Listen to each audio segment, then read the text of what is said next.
31 мамыр Қазақстанда саяси қуғын-сүргін және ашаршылық құрбандарын еске алу күні. Әрбір елдің қуанышты күндермен қатар қайғылы, азалы күндері де болады.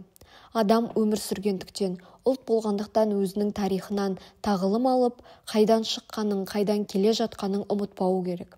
Біз кімбіз, қайдан шыққан едік, біздің бабаларымыз қандай жағдайда дүниеден өтті деген мәселелерді өзімізге өмірлік сұрақ ретінде қойып отыруымыз керек. 31 мамыр Қазақстан халқы үшін жай күн емес екенін жас ұрпақ жадында сақтаса екен. Бұл қастерлі кезеңді еске алу күні. Алаш туы астында куә болсын арымыз, көркейтуге алашты құрбандық біздің жанымыз. Алаш туы астында күн сөнгенше сөнбейміз, енді ешкімнің алашты қорлығына бермейміз. Өлер жерден кеттік біз, бұл заманға жеттік біз. Жасайды алаш өлмейміз, жасасын алаш, жасасын деп жырлап өткен Сұлтанмахмұт ақынның зарынан бүкіл алаш қайраткерлерінің жаңайқайы мен айта алмай кеткен жүрек сөзі естілетіндей сезіледі маған. Олар сөнген жоқ, олардың жаны әрбір қазақтың қан тамырында, жүрек соғысында.